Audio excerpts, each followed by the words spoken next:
Welcome, everyone. Thank you for coming. Welcome to the District 52 Pathways Where's My CC workshop. My name is Circe Denyer. If you don't know me, I'm the Program Quality Director for District 52, and this is Dawn Jenkins, and she is our Pathways Chair. Dawn is going to take over right now with the workshop and get us started. Thank you, Dawn. One of the questions that we've been hearing from people who love the CC. Well, here's my first CC. Woo-hoo! That was the really old version of the CC manual. Lots of great projects in the CC, and I had members who, when we couldn't look forward in those projects in the CC, in our Pathways program, they said, where are those projects that I love? So where is my CC? Well, as it turns out, it's in Pathways. It's actually in there. Yes, your Competent Communication Manual is full of wonderful projects, and so is Pathways. Pathways has updated versions of every one of those greatest of great projects in our CC manual. In fact, if you look ahead to level 3, these 3 paths, presentation mastery, engaging humor, and visionary communication, are loaded with public speaking skills. And they're identical. The only difference is you'll see there that I have an asterisk because effective body language is a level 2 requirement in presentation mastery, and it's an elective in engaging humor and visionary communication. And know your sense of humor is a requirement in level 2 of engaging humor, but it is an elective in the other 2 paths. But they all have the same projects available in those 3 public speaking paths. This is what level 3 looks like. Now remember our manuals. I've had so many manuals. We've all had manuals, right? In an advanced manual, you basically had 5 projects and you had to do every one of those 5. Now, I don't know about you, but I had members that thought, oh, this is going to be a great manual for me. They sent away for it. They got it and said, oh, I liked maybe 2 projects out of those 5. Too bad, you have to do all 5 if you're going to complete that manual. So they'd order some more manuals, thinking, oh, well, maybe I'll like this better. And they'd go, oh, well, I liked 1 project in that manual. So unlike that, Pathways, that long list of projects are the electives. You only need to do 2. You only need to do 2 for each of these. So you have in level 3, you have 1 required speech and 2 electives. 1 required speech and 2 electives that you have to finish. So out of that whole list, you just choose which 2. You could open them, you can read them, you can look through them and decide. Unlike our CC manual where those 10 speeches were all requirements, you didn't really have a variety of things to do. This one, you see that there are 2 projects that are dedicated to visual presentations. One is just in general, creating effective visual, one is called using presentation software, so that's very specifically about PowerPoints or Keynote, if you're doing a presentation like we're doing it here tonight. But there's also another visual presentation that's there. The 4th one down, creating effective visual aids. So for instance, people do things where they'll wear a hat or a costume. I've seen some really top speakers do some wonderful visual aids that were not related to any kind of software. So they covered both of those on these electives. So it's just picking 2. So guess what? We're all going to be doing multiple paths over time. And if you're the kind of person that likes to go, you belong to more than 1 club, like how many clubs do you belong to, Lance? Only 2 now. Okay, 2. But if you decide, I'm going to go off and give a presentation at this other club tonight, and you know in general what you want to focus on, you could always pick that project to do for your other path. You could put it in your folder, and if you haven't gone to level 3 on that other path, it'll be waiting for you. There's just lots and lots of opportunities to do these wonderful public speaking skills that come from level 3 on those particular paths, those 3. Now, there are these projects in other paths as well, but there are also more leadership. There are more leadership projects in some of the other paths. All right, so there are treasures here. If you look at them, something that used to be a 2-page project now has all these other components, things that are very supportive of you looking at your projects in a different way than we ever did before. But when we get down to those 10 projects in your CC manual, every single path starts with an icebreaker in Pathways, just like our CC manual. Only this one is 16 pages instead of only 2. It gives you lots and lots of information about how to prepare. It gives you a speech outline. It's like a 4-page speech outline. You can just go to town on this if you want to. You don't need to. If you're a very experienced person and you don't need to use it, great. But for our new people coming in who've never done public speaking before, they have a lot more support in the current icebreaker. You can also print your project. So this you'll probably see a little better than you can on that piece of paper you have that we handed out.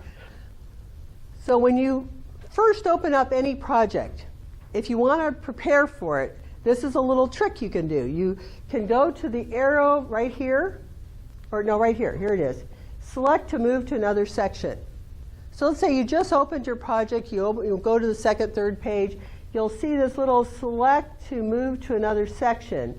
That arrow, when you click on that arrow, you'll get a table of contents for that project. And if you go to the evaluation page, this page, your evaluation, what you'll see is if there are any resources available, there's always going to be an evaluation there. That's for that project. You're going to do an evaluation. So here we've got the evaluation. We've got print my project. So you can click on that, and you can either print the project in whole, or you can download it and print it. That's like what's in your book. That's what's in my book right now. I downloaded it and I printed it. It also has that icebreaker speech outline, but that's already in the project. If you see, when you print the whole project, you get both the evaluation sheet and the outline already in there. Okay, let's go to the next page. This is what level 1 looks like. So there's some things that if you're not real active in Pathways, I'll just give you a real quick, I know you said you wanted a little quick guide on this. So when you first go in, and the first time, you'll see there's level 1, 2, 3, 4, 5. Whenever you haven't finished a level, there's an empty circle there. When you finish the level, you get a check mark. Now, if you want to move between the different levels, you can click the level 5, and it'll take you right to level 5. That's the way you can move around through all the levels quickly.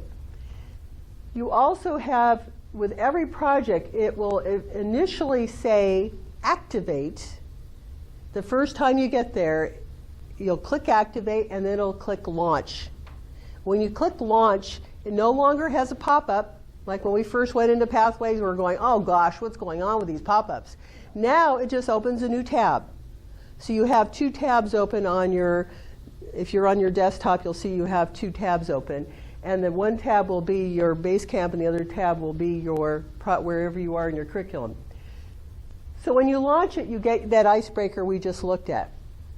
And there are many, many pages, 16 pages of that icebreaker. You can skip around, you can go back and forth. What I've heard from some people is that they weren't getting Pathways.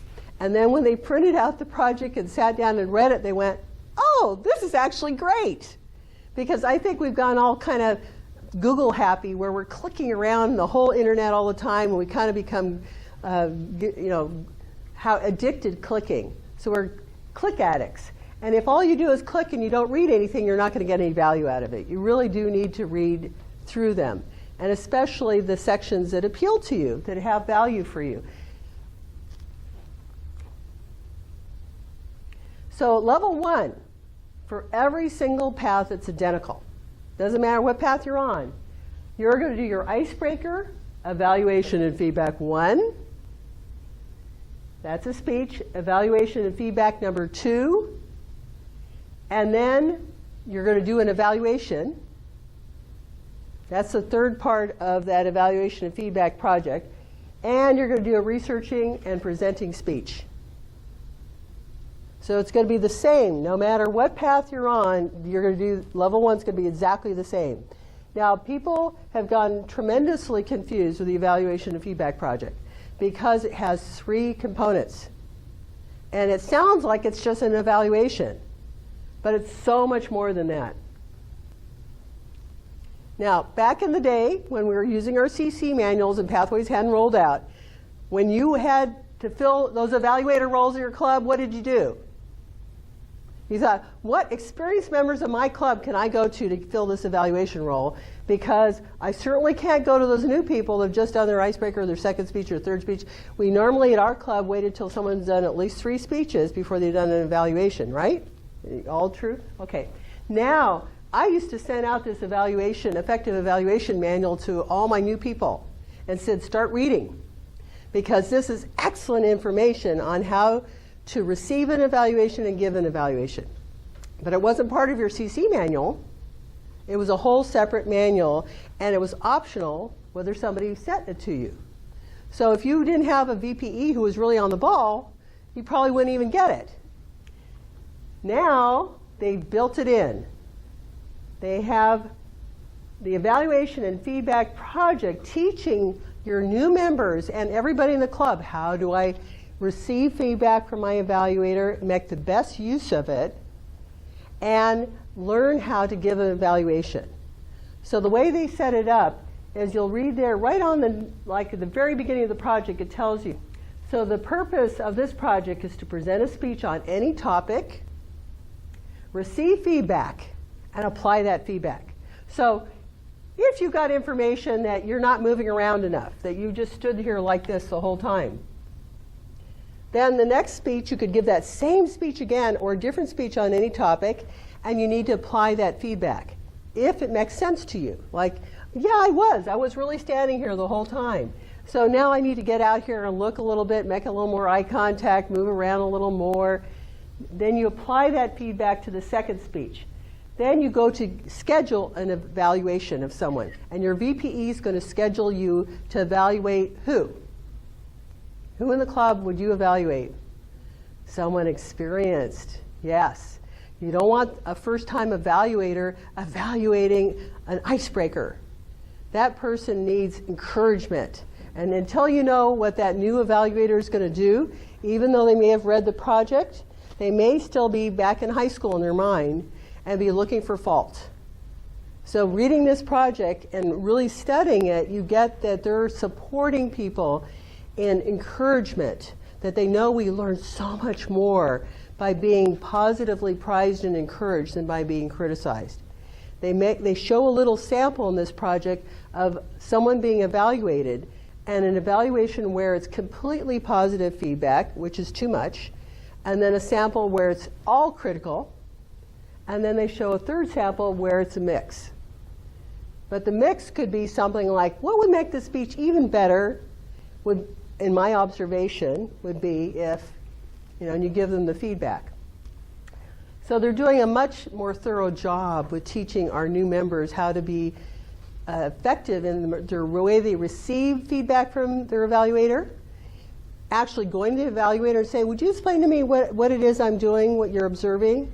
Asking them, well, next time, would you really watch and see if I do that better? You've talked to your evaluator. You actually have a conversation with your evaluator. And that will make them better evaluators too.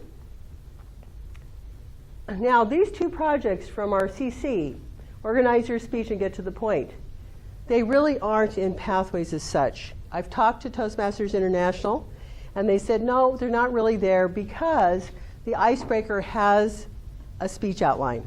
So they handle it right from the beginning. They give you a speech outline in the very first speech. Get to the Point is about a general purpose of, am I here to entertain? Am I here to inform? What is my general purpose, and what is the purpose of this speech? Now, those are really good points, and they're encouraging you to do them on every speech. And especially, as Cersei and I were talking about, it's right there in the researching and presenting project, which is the next one to come up here. But the next project in our CC manual is how to say it. Well, there is, using descriptive language. It's right there in level 3.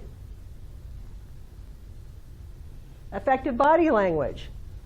Your body speaks is now effective body language. It's a requirement in Presentation Mastery Level 2, and it's elective in engaging humor and in visionary communication. And it's in other projects as well. If you look, you'll find it. It's there.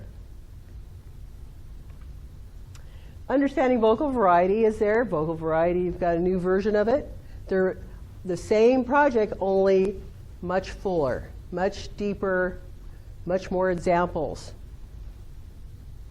Researching and presenting is really an in-depth presentation on how to do a research speech, how to cite your sources when you're giving a research presentation. All the different ways of organizing, whether it's chronological or spatial or comparative, they have all these different ways of organizing a research speech. And if you're in college and you're going to be giving those kind of speeches that are for a research paper you've been doing, they make sense. In our clubs, do we need to do that? No. No, our members don't care, mostly, right? But what I ask my members is, well, what are you curious about? Everybody's curious about something. Go ahead and do some research on it and make that your research speech. It doesn't have to be something profound. It doesn't have to be on global warming. I mean, it can be on global warming, but whatever is calling to you, let that be your research speech. There's a worksheet. They have a very in-depth, it goes on for several pages on how to work with a research speech if they want to use it. None of this is mandatory. They're not turning these in. It's only a resource if you want to use it. Now, Get Comfortable with Visual Aids, as I mentioned before, actually has two projects. It has this one where you see somebody's brought up a board and they're doing, you know, some places we are downtown, like right now here we have a whiteboard up, and I was showing the new club downtown because they were asking, what am I going to talk about in my icebreaker? And I said, well, you can do clustering, and they'd never heard of clustering.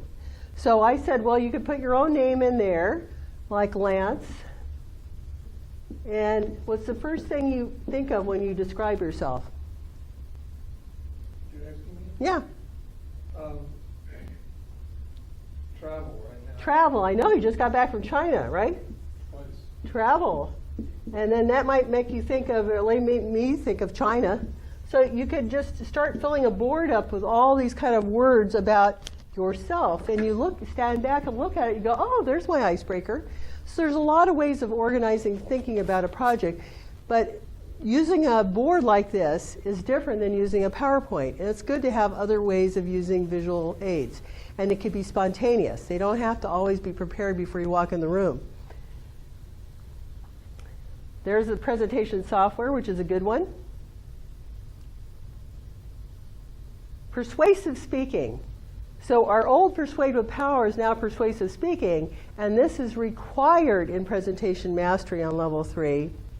It's an elective in the other ones, but it's still there. It's very potent.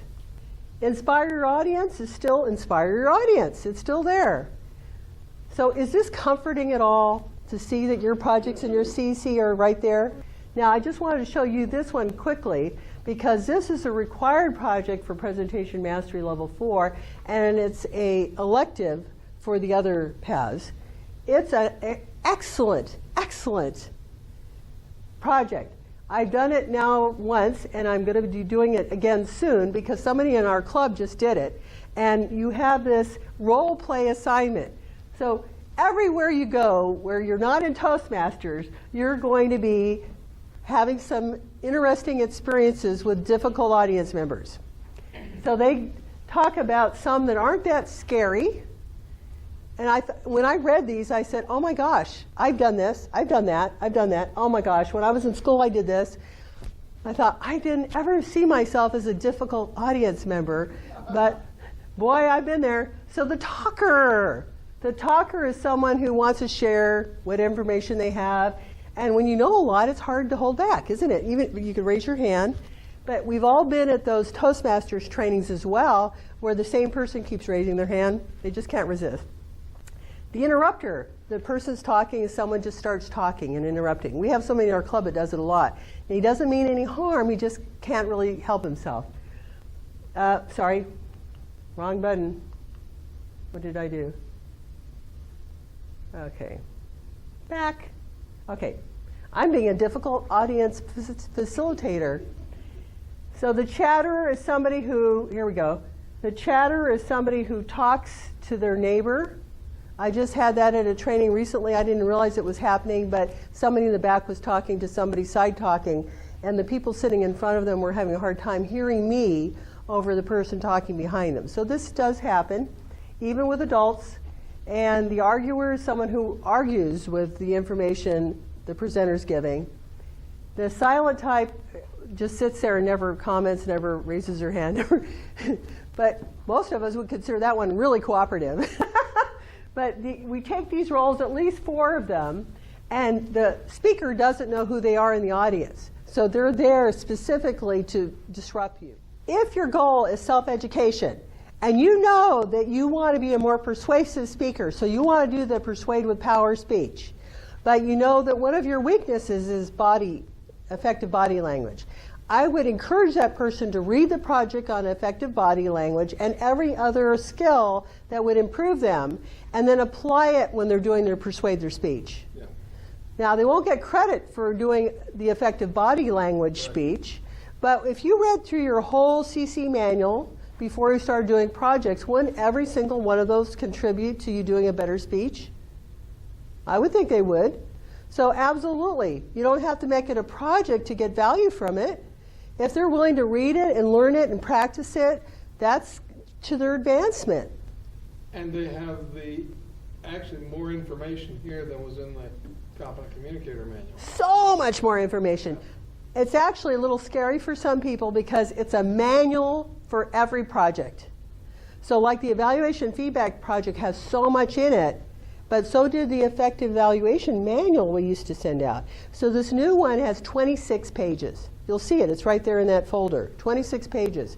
So there's a plethora of information. There's so much good stuff in there. You may not want to read through it in one sitting. You might just leave it sitting there, open up, read another section, because you're really trying to incorporate it into your presentations. Incorporate it into your knowledge base, not just breeze through it. So it is kind of strong reading, because you're saying, okay, do I do that? So you're doing a lot of self-reflection. Now, and we can prepare to speak professionally. This is the ultimate project that's required in presentation mastery. This is an 18 to 22 minute speech. And you're using all the skills that you've been building all along in your public speaking projects through the whole course to lead you up to doing this last big evaluation, this big project called Prepare to Speak Professionally as a keynote speech. Now, they have the equivalent of it in engaging humor. And this is an elective in engaging humor as well. So if you want to look it over and start percolating on it, what I did is that was so big to me, even though I've done teaching before, I said to myself, well, I think it's time for me to start my second path so I can start doing all those small projects at the beginning of a new path while I'm building up to do this one. So I started engaging humor when I was on level 4 of presentation mastery. So what I'm saying is when you get there, if you're ready to do your big speech, your keynote speech, the opportunity will come. You just trust it. Somebody's going to want you to come give a presentation about Toastmasters or something else that you know something about, and the opportunity will come. Because you can do as many paths simultaneously as you want. They're just $20 for each new path. Now, if you've been a member of multiple clubs over time, since before 2017 when it rolled out here in this district, you can have a free path. One more free path. Okay, one more free club. So if you join, we had somebody in our club come and join our club after 2017, and she couldn't get another free path because it was after the rollout. But if you were, like some people are in 4 clubs, so they can only get 2 free paths. And then after that, it's 20.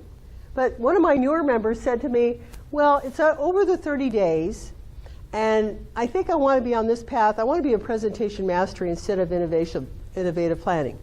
So what do? I said, well, you write to Toastmasters supply orders and ask if they'll let you change.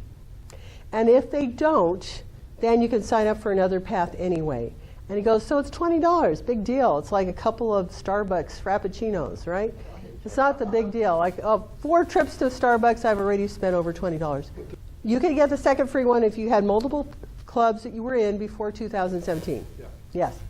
I was in 4 clubs. Now, I talked to someone in education, Gary in education this week, because I had a member who on Pathways has only finished her icebreaker, but she's decided she doesn't want innovative planning anymore. She wants presentation mastery.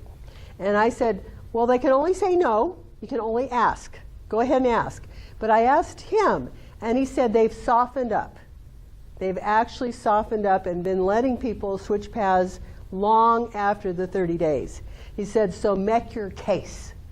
Call them in supplies, plead, make your case of why you just decided that you signed up for the wrong path and you looked at, we couldn't see those projects down the road back before September 12th. I didn't know I was going to have to do an HPL.